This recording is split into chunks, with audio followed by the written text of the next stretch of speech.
Bueno, muy buenas tardes.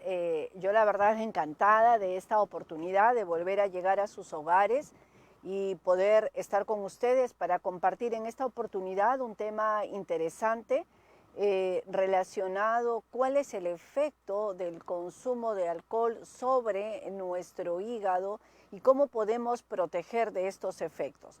Vamos a empezar entonces a revisar algunos conceptos. Vamos a ubicarnos primero en el concepto mundial. Se estima que aproximadamente 3 millones de personas en el mundo mueren por el efecto de alcohol. Pero miren esta estadística que les traigo ahora.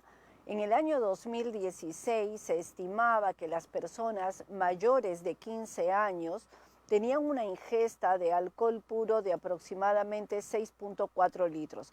Esta cifra ha ido creciendo, cifras recientes hablan de alrededor de 8 litros y se estima que en América Latina para el año 2016 mayores de 15 años de edad tenían un consumo aproximado de 6.3 litros de alcohol puro y para el año 2025 se estima que este porcentaje de consumo en mayores de 15 años crezca un 3%. Ahora, ¿qué pasa a nivel de América Latina?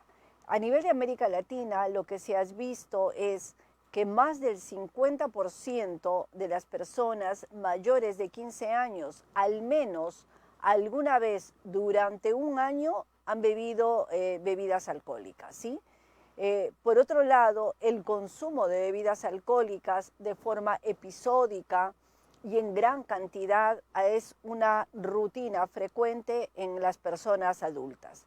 La prevalencia, cuando uno quisiera saber quiénes beben más, tradicionalmente bebían más los varones, pero fíjense ustedes que tradicionalmente ya esto ha cambiado también y ahora la ingesta de bebidas alcohólicas de mujeres es tan igual como la en porcentaje de los varones. Cuando miramos la población de personas comprendidas entre los 13 y los 15 años, se ve que ha crecido mucho la ingesta de bebidas alcohólicas en esa edad y se estima que al menos 20% de los bebedores de ese grupo etario son personas que han hecho un consumo excesivo de alcohol en una oportunidad al menos.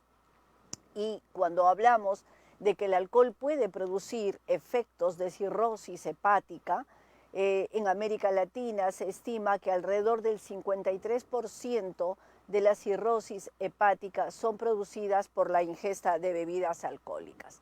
Pero ¿qué pasa en Perú? En Perú la tasa de letalidad relacionada a la ingesta de bebidas alcohólicas está en alrededor del 9.48 por 100.000 habitantes. Y cuando miramos estadísticas de los dos hospitales más importantes de Lima y grandes, uno de la Seguridad Social, el Hospital Edgardo Rebagliati Martins, ellos tienen una estadística donde encuentran que la tercera parte de los pacientes hospitalizados por cirrosis hepática tenían como causa la ingesta de bebidas alcohólicas. Y cuando hacemos un estudio en el Hospital Arzobispo Loaiza, este estudio en el Hospital Loaiza reveló que la tercera parte también de nuestros pacientes, la principal causa fue la ingesta de bebidas alcohólicas y quiero llamar la atención que la tercera parte de estos pacientes tenían hígado graso. ¿Y por qué quiero llamar la atención de esto? ¿Por qué? Porque como la enfermedad de ingesta de bebidas alcohólicas es capaz de producir también hígado graso, podría ser que muchos de estos hígado grasos, si la historia no fuera lo suficientemente adecuada o perspicaz para tomar el dato, también hubiera un grupo escondido de pacientes que tienen ingesta de bebidas alcohólicas. Entonces, pasando al tema que hoy nos convoca, ¿qué pasa con el alcohol cuando uno lo ingiere? Cuando uno ingiere bebidas alcohólicas, el 90% se metaboliza en el hígado. Recordemos que el hígado es un órgano en el que se metabolizan no solamente alimentos, no solamente medicamentos, se metaboliza fundamentalmente el alcohol y el 90% está relacionado a su metabolismo hepático. El alcohol, cuando ingresa al hígado, se forma una sustancia que es el acetaldehído. Esta sustancia está involucrada en el desarrollo de la liberación de procesos inflamatorios que van a degenerar estas células hepáticas llamadas hepatocitos. Al degenerarlas y al morir estas células, este proceso inflamatorio se perpetúa y la cicatrización de estas lesiones van a conducir a la fibrosis y últimamente en el estadio final a la cirrosis, y la cirrosis era un factor predisponente para el desarrollo del cáncer de hígado. De tal manera que este es un proceso evolutivo en el tiempo que lamentablemente no suele dar manifestaciones. Esta es una imagen que les quiero presentar donde se ve que hay una suma de mecanismos de estrés oxidativo, de reacciones inflamatorias a nivel hepático, que son las que van a perpetuarse si el paciente continúa progresivamente la ingesta de bebidas alcohólicas, y esto va a conllevar a la perpetuación de la inflamación, de la degeneración y del desarrollo posterior de fibrosis y de cirrosis. Entonces, miren ustedes que son 3 las condiciones que se asocian con la ingesta de bebidas alcohólicas. En primer lugar, la posibilidad de hacer un hígado graso, y el hígado graso, normalmente el hígado es de color rojo vinoso y uno lo mira en el mercado con unos bordes afilados, una textura suave, pero cuando el paciente ingiere bebidas alcohólicas, el hígado se torna como lo que miramos en la imagen, ¿sí? Es un hígado grande, de bordes que no están afilados, romo y de color amarillento. Es un hígado graso, es un hígado graso. Al lado he colocado esta diapositiva donde miramos que hay muchas áreas blancas. Esas áreas blancas corresponden al depósito de grasa en el tejido hepático. Normalmente tenemos grasa en el tejido hepático. Normalmente vamos a tener un 5% de grasa, pero cuando el paciente tiene una ingesta progresiva, sostenida de licor, la cantidad de grasa se va acumulando en el hígado, y esto hace que cuando el ecografista por alguna razón le hace un estudio en el abdomen, va a encontrar el hígado graso, y también dice hay hepatomegalia, que esta es otra de las causas frecuentes de consulta, es decir, el hígado ha crecido de tamaño. Cuando el hígado ha crecido de tamaño, está en un proceso inflamatorio, el paso siguiente es la progresión de esta fibrosis que va a conllevar a la cirrosis. Entonces, este hígado grande que estaba graso empieza a tener en la superficie una irregularidad producto de esas múltiples cicatrices. Hay una micronodularidad, que eso ya es un estadio de cirrosis. Y cuando ya se hace una biopsia, ya en la biopsia se muestra que hay formación de unos nódulos, que el hígado trata de defenderse de regeneración para poder suplir todas las funciones que tiene que hacer el hígado.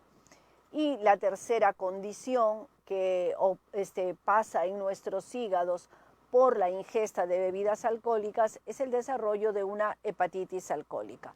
Cuando hay una sobreingesta de bebidas alcohólicas, los pacientes pueden tener alguna descompensación de la enfermedad hepática que puede ya estar subyacente, y el paciente puede hacer ascitis, es decir, líquido acumulado en el abdomen, puede tener ojos de color amarillo, y esos ojos de color amarillo se llaman ictericia, y estas van a ser manifestaciones de esta descompensación producto de la ingesta de bebidas alcohólicas.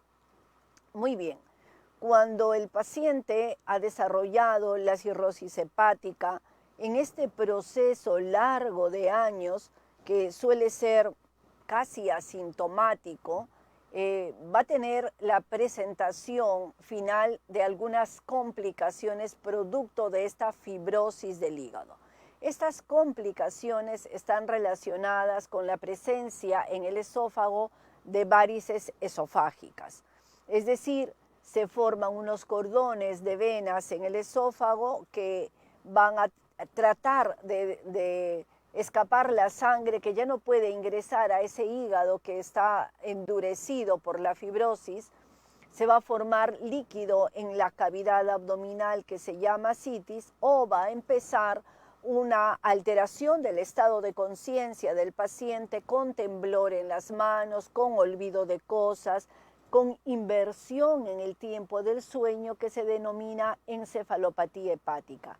Lamentablemente, la mayoría de nuestros pacientes recién en este estadio final de la enfermedad es cuando debutan y uno hace la historia clínica y ha habido todo esto que hemos conversado, pero nadie se ha ido dando cuenta.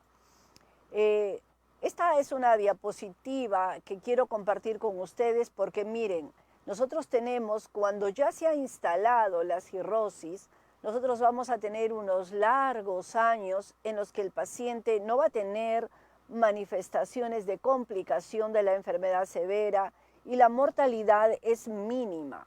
Pero cuando ya se ha instalado alguna descompensación, es decir, cuando el paciente ya empezó a tener sangrado varicial, cuando el paciente ya hizo alguna complicación de ascitis, cuando el paciente desarrolla encefalopatía hepática, la sobrevida del paciente se acorta. Es menor el tiempo que vive y vive con complicaciones que no es una sola, sino pueden ser repetidas varias veces a lo largo del tiempo. Y la tasa de mortalidad, que es lo más importante, casi se duplica. Entonces es muy importante detenerme aquí para decir que este proceso de descompensación que va a ocasionar una muerte mucho más rápida del paciente se puede prevenir si nosotros en ese periodo asintomático, cuando tenemos un amigo, cuando tenemos un familiar que tiene por costumbre permanente beber bebidas alcohólicas, hacer una mirada a ese hígado para ver en qué condiciones está. La pregunta que ustedes me harían es, doctora, y dígame, todos los pacientes entonces que beben, todas las personas que beben van a terminar con cirrosis. Existen unos factores de riesgo. Estos factores de riesgo asociados al desarrollo de esta enfermedad hepática crónica están la edad. Entre los 40 y los 50 años es una edad, digamos, que con mucha frecuencia se presenta esta dolencia, pero ojo, es la edad productiva de la vida. Para Perú, después de enfermedades respiratorias, las enfermedades hepáticas ocupan entre los 29 y 59 años la primera causa de mortalidad de enfermedades no transmisibles. Entonces estamos hablando de que es una enfermedad que está atacando a las personas en una etapa productiva de la vida. ¿Qué más importa? El sexo.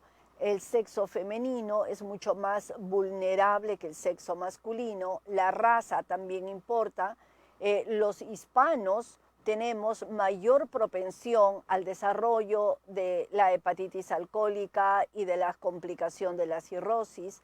La obesidad es otro factor de riesgo. Los pacientes obesos, los pacientes que fuman cigarrillos, también aunado a la ingesta de bebidas alcohólicas, van a desarrollar más riesgo de que la enfermedad progrese más. El tipo de bebida que se use y la cantidad de bebida que se beba también juega un rol importante. Entonces, estamos hablando de que existen varias condiciones y dentro de ellas una condición genética, y los fármacos que podemos utilizar también juegan un rol importante, porque si son fármacos hepatotóxicos y además adicionalmente estamos bebiendo bebidas alcohólicas, esto va a conllevar a mayor riesgo de progresión de la enfermedad. Entonces, ¿y qué se consume en América Latina?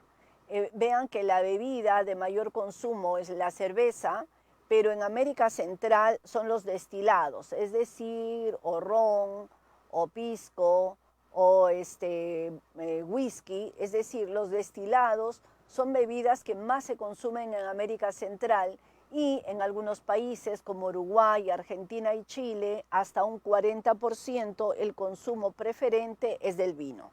Entonces, no existen unas estadísticas muy claras para algunos países, pero para tener más o menos una idea de qué se consume. Y bueno, y dirán ustedes, ¿y por qué la doctora nos habla que quién toma cerveza, quién toma vino, quién está tomando un traguito destilado? Miren, la razón es la siguiente, porque la concentración de alcohol varía de acuerdo a lo que estemos bebiendo. Si voy a beber una cerveza es más o menos en promedio 5 o 6%, pero si voy a beber una cerveza que es de estas ahora que están muy de moda, que son las cervezas no industrializadas, que son las cervezas artesanales, pueden llegar algunas a tener hasta 8% de gramos de alcohol. Entonces el porcentaje varía. El vino, normalmente hablamos un vino de 11 a 12%, pero pueden haber vinos que tengan hasta 20% de alcohol, y los destilados suelen tener concentraciones de 40 a 42%, habiendo algunos destilados que pueden llegar hasta 50% de alcohol. Entonces, si yo voy a beber una bebida destilada, voy a estar tomando mayor cantidad de alcohol, por ejemplo, si voy a elegir una cerveza o si voy a elegir un vino. Con esta finalidad lo traigo, ¿por qué? Porque el daño que se produce en el hígado no está tan directamente relacionado con el tipo de bebida, sino con la cantidad. Por ejemplo, si yo estuviera tomando, por ejemplo, cerveza, pero la tomo en gran cantidad, es como si me tomara a lo mejor vino en menor cantidad, por la concentración de alcohol que tiene la bebida. Entonces, doctora, ¿y cuánto beber? Bueno, no existe una regla 100% fija, pero para aquel que no tiene enfermedad de fondo, uno podría decir, sí, uno podría tomar unas bebidas con moderación. ¿Qué es una bebida con moderación? Que un varón tomara, por ejemplo, 2 tragos de bebida por día, la mujer menos por la alta susceptibilidad genética que acabamos de conversar, por ejemplo, 1 trago por día. Los pacientes mayores de 65 años tienen que consumir menos licor, 1 trago por día. Bueno, pero ¿qué cosa es 1 trago por día? 1 trago por día puede corresponder alrededor de 12 gramos de alcohol. Y esto les traigo unos ejemplos que pueden cambiar y pueden variar porque depende del porcentaje de alcohol de la bebida que elijamos, pero en promedio estaría permitido tomarse una cervecita de unos 300, 350 mililitros, una, no varias, una, no un six-pack, una. Luego, y si me eligiera vino, los pacientes me dicen, doctora, por favor, celebraré con vino. Entonces, no es lo mismo una copita de vino que una copa de vino, ¿sí? Entonces, más o menos unos 150 mililitros de vino, es decir, una botella compartida como para 5 personas, porque en promedio una botella de vino tiene 750 mililitros, entonces una botella de vino para 5 personas, ideal y suficiente. Y si tuviéramos que elegir una bebida destilada, un whisky, por ejemplo, un pisco, no más de 45 mililitros. Entonces, sería una celebración con la que uno tiene que elegir más o menos una cantidad como estas. Sin embargo, vamos a mirar que todo, independientemente. Ahora, antes de pasar a esta historia natural, quiero comentarles que cada gramo de licor equivale a 7 kilocalorías, pero 7 kilocalorías que no tienen ningún nutriente. Son 7 kilocalorías muertas, ¿sí? Y esas 7 kilocalorías van a incrementar el hígado graso. Esas 7 kilocalorías, dice, uy, esta barriguita es de un paciente bebedor, ¿sí? Muchos de los pacientes bajan de peso solamente con dejar de beber. Entonces, esto también me gustaría que ustedes lo recuerden. ¿Qué pasa cuando se ingieren bebidas alcohólicas? Hemos dicho que el 90-95% de los pacientes hará hígado graso, y si el paciente deja de beber, el hígado graso va a resolverse, ¿sí? va a ir en una historia natural a desaparecer. Pero habrá un porcentaje de pacientes, hasta un 40%, que progresa y llega a la fibrosis. Y esa fibrosis, hasta un 20%, va a ir a la cirrosis. Y los pacientes con cirrosis, hasta un 10% en historia natural, harán cáncer de hígado. Esa es la historia natural y quiero que lo tomen en cuenta. Vamos a mirar entonces que van a haber dos formas de beber, ¿no? Hay una forma crónica, me tomo, por ejemplo, siempre una copa de vino al día, o me tomo 3 tragos en la noche. Entonces uno escucha historias de estas, y la invitación que les quiero hacer es a medir todo el consumo en gramos. Cuando se habla de que la mujer pasa los 20 gramos por día y el varón pasa los 40 gramos por día, son los puntos de reparo para estar pensando que este paciente va a ser a la larga, continuado en el tiempo, un problema hepático debido a las bebidas alcohólicas. Pero existe la otra forma de beber, que es la ingesta por atracón, ¿sí?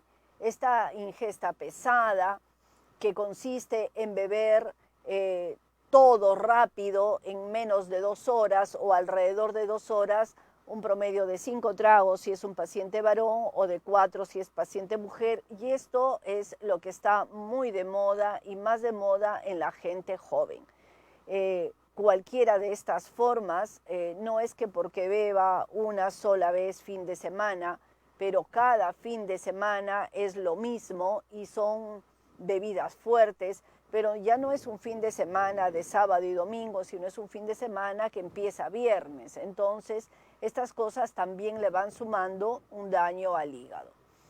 ¿Y cuánto es excesivo entonces? Bueno, ya hemos hablado de cuánto es moderado y cuánto es excesivo.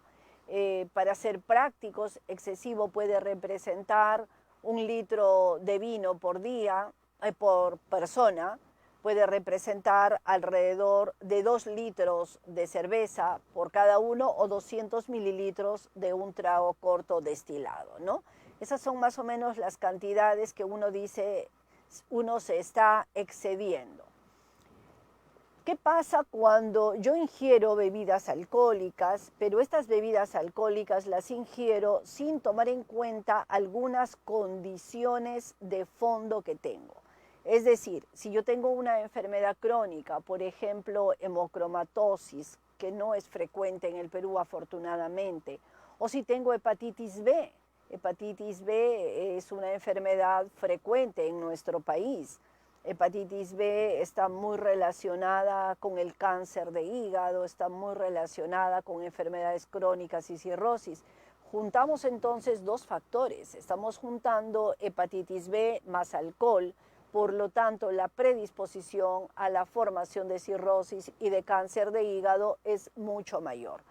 Lo mismo pasa con hepatitis C. Si el paciente tiene hepatitis C, pero también ingiere bebidas alcohólicas, el tiempo en la que se puede desarrollar la cirrosis va a ser mucho más corto. La progresión de esa fibrosis va a ser mucho más corta. Y si el paciente tiene hígado graso, hemos dicho que dentro de los factores de riesgo está la obesidad. Entonces, obesidad asociada a hígado graso asociado a ingesta de bebidas alcohólicas, vamos a estar sobreponiendo dos factores que van a condicionar un pronto empeoramiento de las enfermedades hepáticas. Entonces, doctora, ¿y cómo cuidar el hígado? Miren ustedes, en primer lugar, cuando ya existe una condición declarada de hígado graso, de fibrosis o de cirrosis, lo mejor es la abstinencia, ¿sí? Se ha demostrado que si hay una abstinencia de bebidas alcohólicas, hay una posible regresión inclusive de las fibrosis iniciales. Cuando ya hay cirrosis, doctora, pero si ya hay cirrosis, ¿qué más da? Ya, doctora, todo está perdido y el paciente quiere continuar en su misma práctica, pero se ha demostrado que estos pacientes que continúan la práctica de ingesta de las bebidas alcohólicas van a tener mayor tasas de complicaciones, además repetidas veces en el tiempo. Entonces, entradas y salidas a centros de hospitalización porque la descompensación es mucho más rápida y esto es lo que queremos evitar. Entonces, en realidad, lo mejor es abstenerse de las bebidas alcohólicas. Pero lo importante, obviamente, es que si ya el suceso de la enfermedad del hígado graso está establecida, que seamos capaces de detenerla por lo menos o revertirla. Pero ¿qué pasa si no estamos en esa situación? Y para esto les traigo la pirámide de la dieta mediterránea, que las guías la consideran como una de las mejores cardioprotectoras, y también cuando se habla de enfermedad del hígado graso, también tiene que haber una protección. Entonces, doctora, ¿y qué tal los hepatoprotectores? Entonces, los chicos compran en la farmacia un hepatoprotector de nombre cualquiera, y estos hepatoprotectores lo van tomando para prevenir, según ellos, el daño que les haría el hígado. No existe un hepatoprotector, no existe. Aquí la mejor protección es la protección que va relacionada con la buena alimentación, buena cantidad de frutas, buena cantidad de verduras que tienen mucho antioxidante, y hemos dicho que hay un estrés oxidativo por el alcohol producido en el hígado. Entonces mucho antioxidante con verduras, con frutas, las verduras frescas y cocidas intercaladas puede ser, pan con cereales, ¿sí? Un pan integral que tiene sensación de saciedad, de preferencia carnes blancas, y vean el alcohol, que es lo que nos ha motivado en este consultorio en vivo, es un consumo con moderación. Entonces, no es que cada día en la base de la pirámide no está el alcohol. Si nos fijamos en la base de la pirámide está horas de comida en familia, esto disminuye la ansiedad, relaja los ánimos, ejercicio, actividad física, beber agua, tener amigos en juegos, digamos, deportivos, y luego ya viene la nutrición. Vamos a dejar entonces el consumo de las bebidas alcohólicas para ocasiones especiales, celebrando con moderación. Yo creo que ya esta es mi última diapositiva. Quiero agradecer a este consultorio en vivo de la Clínica Ricardo Palma, que me permite llegar a sus hogares, y voy a quedar disponible para poder conversar con ustedes las preguntas, si acaso tienen alguna que quieran hacerme. Muchísimas gracias.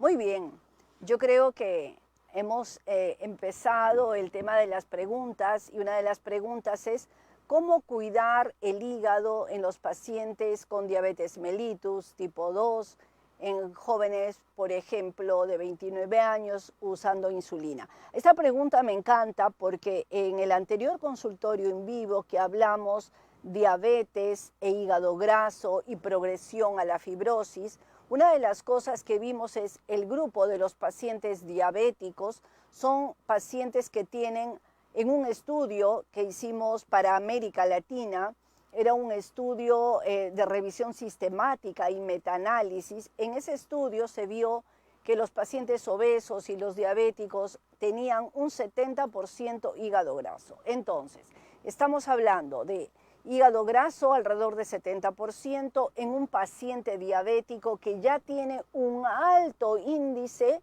de hacer fibrosis. El paciente diabético tiene 2 veces más riesgo de hacer fibrosis y cirrosis que el otro grupo de pacientes. Entonces, tenemos el hígado graso, tenemos la diabetes como otro factor acompañante, y luego vamos a ver el alcohol. Esto sí está muy complicado. Mi sugerencia sería, primero, controlar la ingesta de bebidas alcohólicas a situaciones exclusivamente necesarias. Un brindis a lo mejor muy necesario en la familia.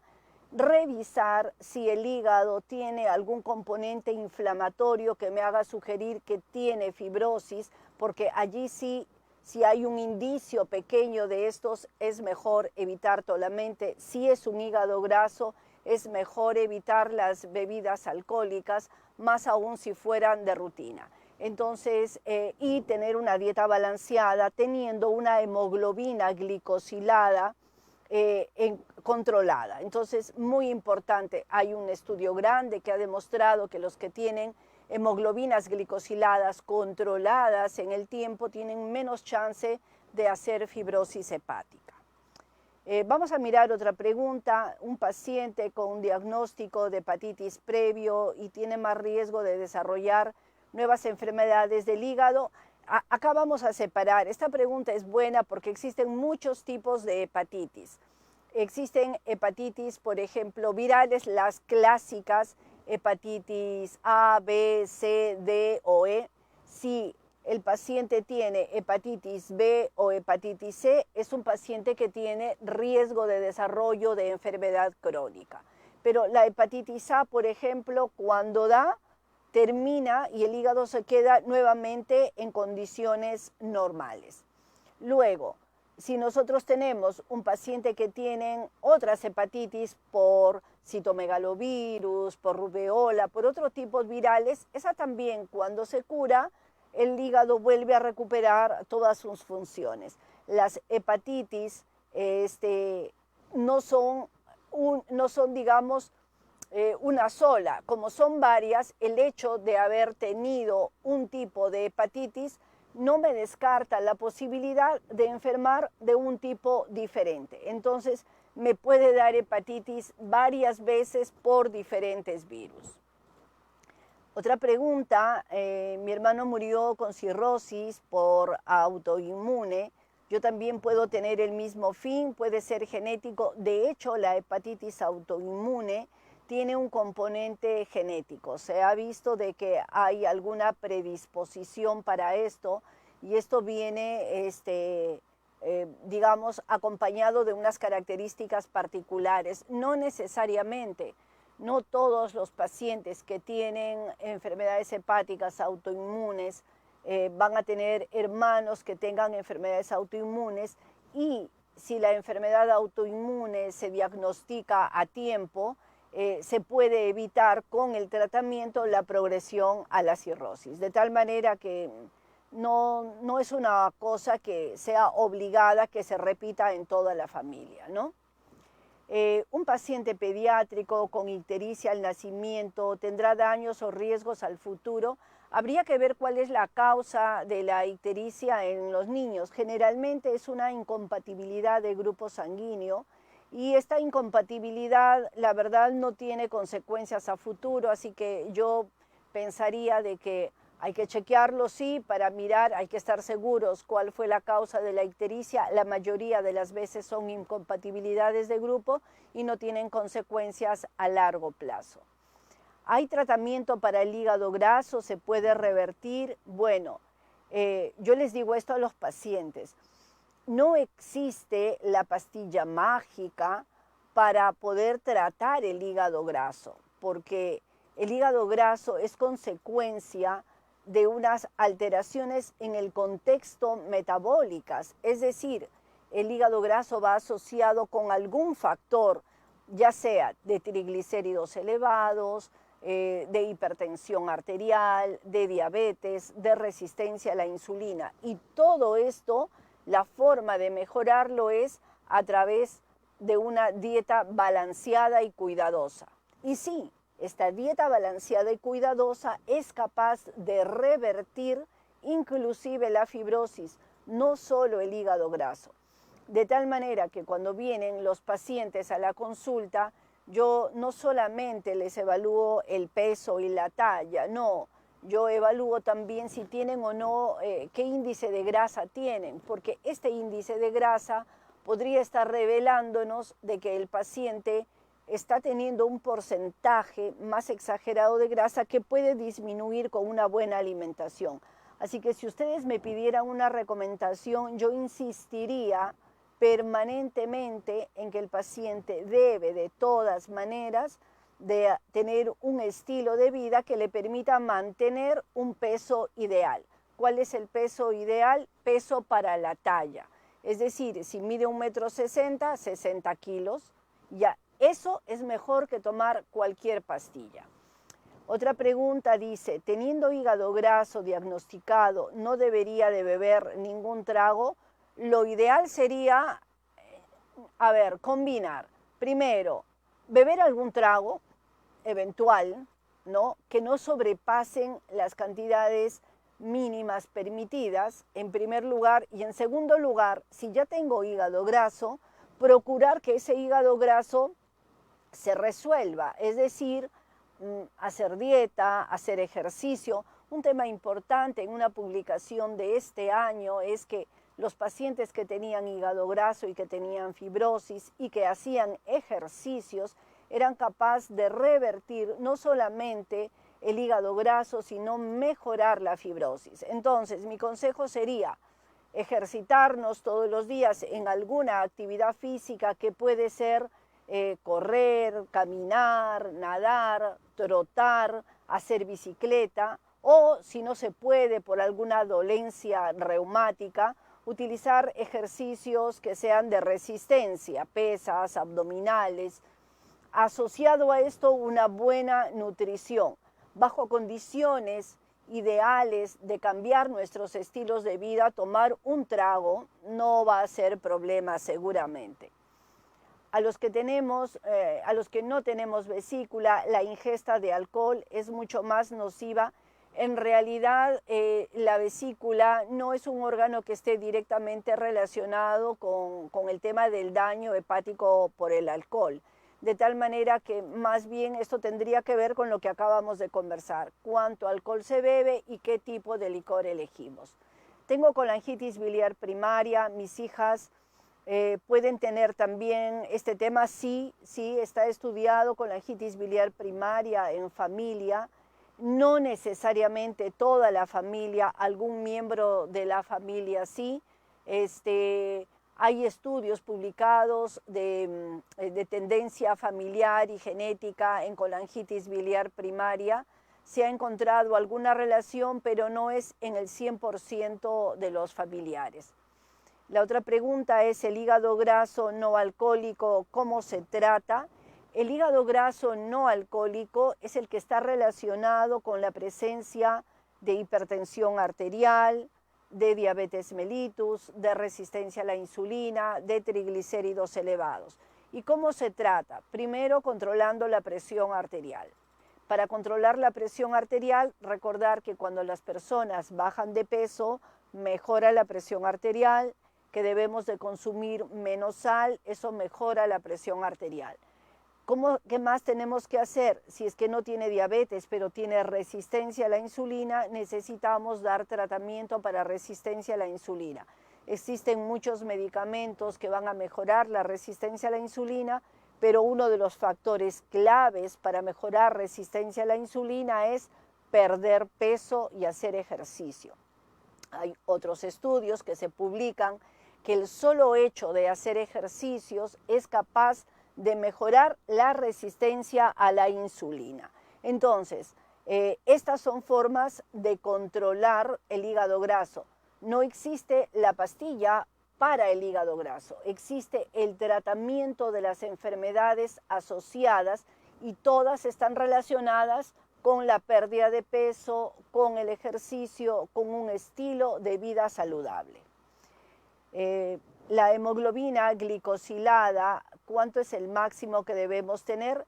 Lo ideal es que la hemoglobina glicosilada esté por debajo de 5.7. A partir de 5.7 en adelante se considera que ya se puede tener una prediabetes. Entonces, controlar la hemoglobina glicosilada es una buena costumbre y esta es la que nos puede dar este parámetro si estamos buscando, más aún con tendencia familiar. Tengo el hígado graso y me detectaron un quiste. ¿Eso es riesgoso? Miren, la mayoría de los quistes, hay dos tipos de quistes. El quiste, para empezar, no tiene una característica en sí de malignidad, entonces yo puedo tener un quiste biliar simple y puedo tener un quiste hidatídico hepático que es infeccioso. El quiste hidatídico hepático infeccioso lo tengo primero que diagnosticar y hay tratamiento para esto y dependiendo del tamaño podría no necesitar cirugía. El quiste biliar simple es un quiste al que hay que observar, no hay tratamiento, pero no habría ninguna relación directa con el tema del hígado graso. ¿Cómo se detecta el hígado cirrótico o con nódulos? En realidad, la ecografía, que es el método más utilizado, nos podría decir solamente hígado graso y no nos da mayor información. Pero un método que nos permite diagnosticar sin necesidad de hacer biopsia hepática es hacer un estudio de elastografía, que es un estudio que mide la rigidez del hígado por FibroScan. El FibroScan es un método que por ondas de ultrasonido que son externas van a medir la velocidad de transmisión y esto nos puede reflejar cuánto de grasa tiene el hígado y cuánto de fibrosis tiene el hígado, y con esto tienen una posibilidad de diagnóstico realmente muy alta para diagnosticar cirrosis hepática. Un paciente con hipertensión portal idiopática puede desarrollar cirrosis o son cosas diferentes. Bueno, los pacientes que tienen hipertensiones portales, pero si además tienen hígado graso, si además tienen diabetes, si además tienen hepatitis B, son pacientes que están en condiciones de riesgo de poder desarrollar cirrosis hepática, no por la hipertensión portal como tal, sino por la presencia de otras comorbilidades que puedan condicionar el desarrollo de la enfermedad de fondo, ¿no? Entonces, habría que evaluar bien al paciente y mirar cuál es la comorbilidad que lo puede acompañar. Si la persona bebe 2 vasos de bebida alcohólica y se siente muy alcoholizada, es un síntoma que se debería tener hígado graso. A ver, esta pregunta me va a dar pie para hablar de 2 cosas. En primer lugar, la ingesta de 2 vasos y sentirse alcoholizada depende 2 vasos de qué. 2 vasos de cerveza, 2 vasos de vino, 2 vasos de whisky. Esto puede variar. Hay personas que con 2 vasos de cerveza pueden sentirse muy mal porque la tolerancia para tener las reacciones a la ingesta de bebidas alcohólicas varía de persona a persona. Hay personas que pueden tener una gran tolerancia y dice, bebe muchísimo y nunca le he visto mareada. Ojo, el hecho de que nunca haya tenido manifestaciones de borrachera, por así decirlo de alguna manera, no significa que no tiene un hígado que se está dañando tanto como otro que sí las tiene, ¿sí? Entonces, eso por un lado. Y por otro lado, si la persona tiene el hígado graso, la ingesta de bebidas alcohólicas va a incrementar el hígado graso, porque hemos dicho que por cada gramo de alcohol son 7 kilocalorías, entonces en realidad es una cantidad importante. En cirrosis, ¿qué nos puede ayudar para mejorar la fibrosis del hígado? La verdad es que los tratamientos, cuando ya la cirrosis está establecida, son muy limitados, pero algunas cosas en la identificación de la causa pueden ayudar por lo menos a controlar las complicaciones, ya sea la aparición de las complicaciones o desarrollar nuevas complicaciones. Es decir, si yo tengo un paciente que tiene cirrosis hepática, y es por hepatitis C y le damos tratamiento para la hepatitis C, el tratamiento de la hepatitis C va a compensar la enfermedad. Lo mismo en hepatitis B, si le damos tratamiento va a compensar. En hepatitis cirrosis causada por alcohol, si el paciente deja de beber, la enfermedad se va a compensar. Compensar la enfermedad no necesariamente significa curar la cirrosis, porque ya los nódulos de regeneración están establecidos y a veces ya tienen inclusive signos de hipertensión portal. Entonces, en esos momentos ya es difícil dar algún medicamento que pueda revertir este daño y probablemente si ya tiene alguna descompensación hay una progresión al estadio final que va a requerir trasplante hepático. Muy bien, Yo la verdad estoy agradecida por todas las preguntas, espero que todas las respuestas hayan satisfecho sus necesidades. Quiero agradecer este espacio que me han dado y les invito por favor a venir al consultorio de la unidad de hígado de la Clínica Ricardo Palma, donde podré resolver probablemente todas las dudas personales y que cada paciente es diferente. Muchísimas gracias y hasta una nueva oportunidad.